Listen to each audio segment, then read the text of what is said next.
what's cracking, people? What's going on? Welcome back to Football Therapy with me, your host, Jan. I hope you're doing well, mate. I really do hope that. Welcome back to Chelsea News, the daily series here on the channel where I reflect on what's being said about Chelsea, giving you my opinion on it, more importantly, asking for yours, dear sweet viewer/listener.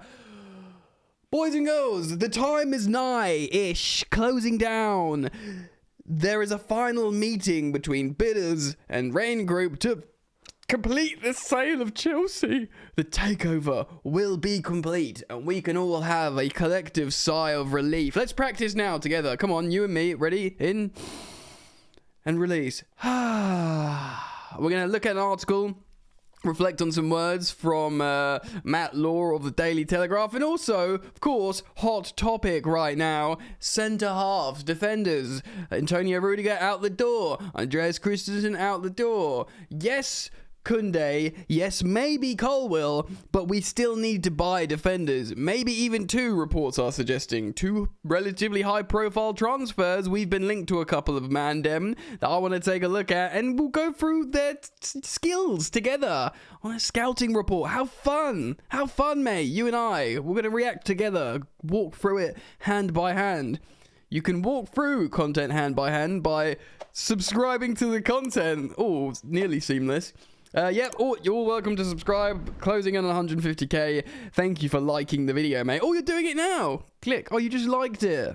Thank you, man. So sweet of you. Let's read this article from Matt Law. I'll try and remember to link said article down in the description, but it looks a little something like this.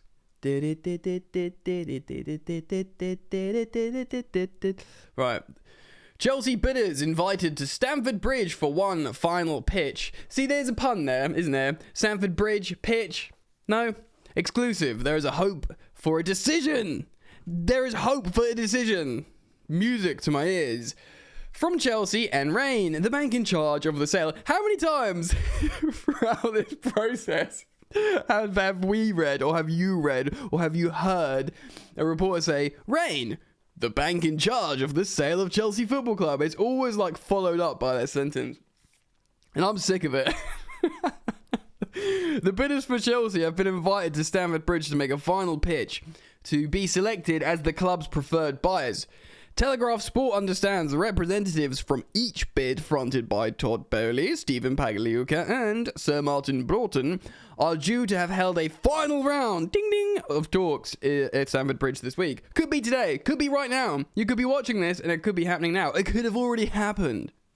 Excuse me. All of the bidders are in the dark over when a preferred bidder will be named, but there remains hope that a decision from Chelsea and Rine, the bank of charge of the sale, there it is again, could be communicated by the end of the week. None of the bidders have confirmed the details of their final pitch, but it is understood that the Boehly group were at Stamford Bridge on Tuesday, with the Broughton and Pagliuca groups due in on Wednesday. Interesting if two are going in Wednesday and Todd's going in on Tuesday. Favoritism for Todd Boehly, hopefully. That's who I'd prefer. The final pitches could effectively draw close to the bidding process, which started when Roman put the club up for sale in March, ahead of him being sanctioned, of course. Remember that big old story. Rine's co-founder, Joe Ravitch, first I've heard of him, visited England last week and attended Chelsea's defeat to Arsenal at Stamford Bridge, where he watched the games with club officials. So, good old Joe Ravitch, geezer who works at Rine, the bank in charge of the sale of Chelsea Football Club, by the way. He must have been looking at that loss to Arsenal and thinking, Jesus, bloody hell, she's going to need so much work. You're going to have to doubly impress me in your pitches now to sort out this mess. Arsenal? 4 goals? Jesus. It is understood that Rine have been careful to give each of the bidders equal time and opportunities for their final pitches to avoid accusations of favoritism. Well, there was accusations of favoritism, and that was with the Ricketts Griffin bid, and ladies and gentlemen, there out of there. So hopefully that's all in the past. Bidders have been given a chance to make their final pitches surrounding their offers, with supporters groups also given the opportunity to request clarity or further information on particular issues. Of course, if you haven't seen yesterday's video, what are you doing, man? Go watch that. We reflect on what Paul Canner had to say when he met all of the bidders. Very, very interesting indeed. And personally, I reflected very positively on Todd Boehly, or certainly Cannaville's response to Todd Boehly, and some of the stuff he said sounded very, very positive. Yeah, okay, so they have chance to meet the supporters groups, etc. Since making an improved and binding offers, bidders have been asked for more clarity on guarantees of a range of issues, including an agreement not to sell a controlling stake in the club for 10 years. So this is basically, look, if you're buying Chelsea, yeah, you got to have Chelsea for at least a decade, which I love. That's like, look, you can't you can't freak out and tap out 18 months in. I can't do it. Get rid of it. Get it out of my hands, Chelsea. Although maybe if they are doing that, they probably should get rid of it. Anyway, we'll move on. Plans for the stadium redevelopment are likely to have been a topic in for the final round of talks, while Broughton's group may have had taken an opportunity to try and explain the inclusion of Lewis Hamilton and Serena Williams in their bid. Of course, we spoke about that yesterday as well. Seems a little bit Hollywood if you ask me. The involvement of Hamilton and Williams has been criticised by Paul Cannaville. Boom! Our video yesterday, ahead of the curve. Chelsea's first black player, who's met each of the bidders and endorsed the Boehly group. Ding, ding, ding. Check out yesterday's video. Chelsea and Rine remain committed to trying to formally wrap up the sale. Fuck my finger. Oh, I swore. Damn it. Pretend you didn't hear that. By the end of May, when the club's operating license is due to expire, the Blues would have to ask the government for an extension. To be honest, I think that would probably be relatively easy on reflection, and if the sale process is stretched into June, but it is understood that scenario has not been discussed. As reported by the Telegraph, the Premier League have started making unofficial background checks on all three groups to try and prevent further delays down the line, but the winning bidder will still need to go through the full owners and directors tests, which is fine, I guess. It's probably a good thing. It will be in everyone's interest to make sure that it runs smoothly and quickly. Like, quickly, get them through, get them in the door, go on, check them, do they look alright? Yeah, you look alright. Where have you been? Are you dirty? What have you touched? Are you alright? Oh, look at your hands. I don't really know. Go wash your hands. Right, now you can come in. That's how it works, isn't it? Ahead of the Premier League test. Link in the description for that. So that's where we're at for this final meeting at Stamford Bridge. The pitch. I'm here all week. So that's good news. It's interesting that Boehly's going in yesterday, maybe, if it was Tuesday, and then the other two today. I don't know what you'd rather. You'd rather be the person on the day by yourself, but then do you want to go first? You always want the other people to go first, don't you? Because you don't want them to forget about you and then like, I should have done something differently, and they're probably in there right now impressing everyone, saying all the right things and whatever. Anyway, let's move on. Comment down below on that. We'll of course keep you guys updated on any of the advancements in the sale. Just make sure you're locked on and with that notifications bell click so you don't miss a beat, friends. Alright, so Chelsea have been linked with many centre-halves. Many. Now, we're not going to talk about Jules Koundé, of course, the French defender that plays for Sevilla. That was pretty much, the sale was done to Chelsea. He had agreed the sale. He'd agreed the contract. Chelsea thought they had agreed the sale with Sevilla, and it was all it's done and dusted, mate.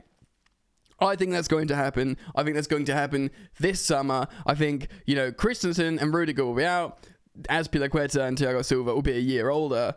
Maybe Colwell will come back in. You've, of course, still got Trevor Chalobah. I still think Chelsea will buy two centre-halves.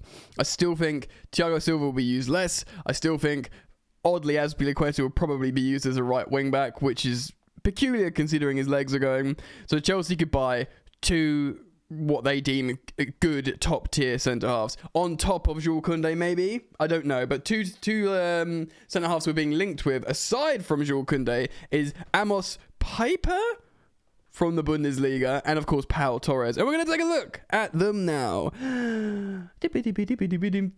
So this is Amos Pieper.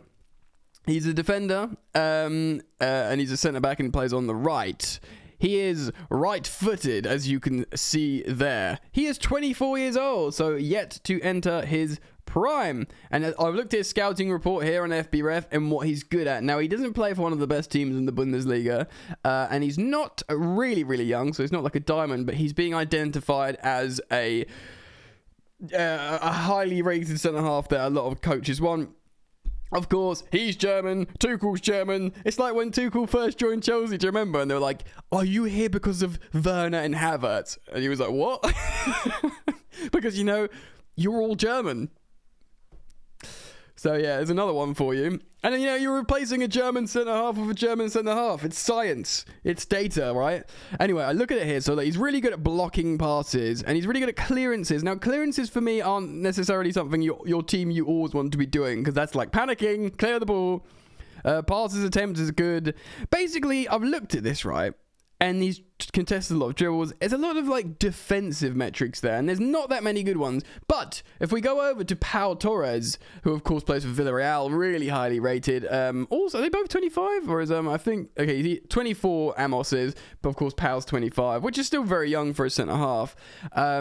Very highly rated, plays for the Spanish national team, and has been linked. Pau Torres has been linked with loads and loads of big clubs. Like Pau Torres straight away would be like ding ding. A lot of you guys who follow football or European football or transfer market would be like, well, yeah, Pau Torres, mate. Do you know what I mean? Like he's highly rated. Now, if you look at his scouting report, he's got higher numbers.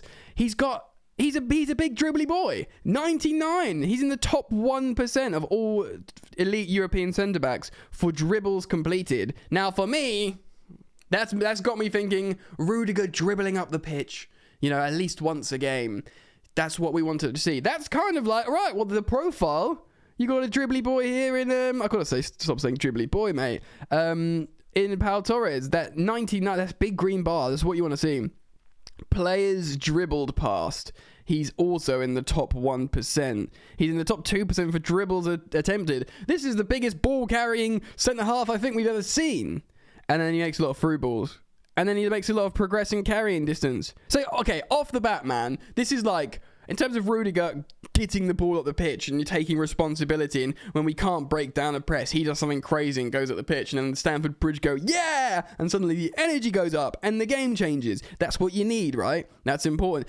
Pau Torres, he's a Spanish centre-back, so they love, retaining possession and dribbling and stuff, right? Is that how it works?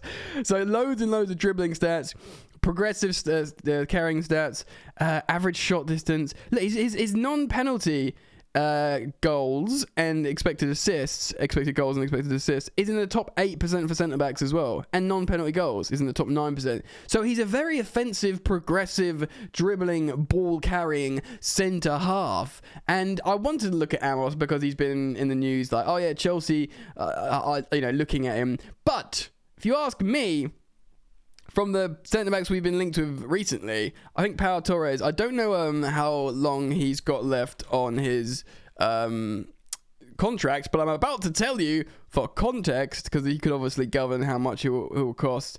His contract expires in 2024, so 2 seasons, 24 months. So it's not like he's just signed a new deal. And his contract extension, his last one was in 2019 in October. So he'd actually might be a reasonable cost. Villarreal as well. It's not like they're going to, obviously they're like in a Champions League semi-final. They've just won the Europa League, and they're, fantastic story for Villarreal, but maybe they wouldn't charge the world for Pau Torres. I've convinced myself in this video. Koundé and Pau Torres. That's who I want. Who do you want though? Comment down below. Give me your thoughts, feelings, and opinions. I want them. Let me know if you've enjoyed this video. Like I said, if you've enjoyed the green screen videos and this kind of content, I'm keen to get your feedback. And remember, there's some new graphics coming soon for behind and on front. Get excited for that. Thank you for liking the video and subscribing, friends.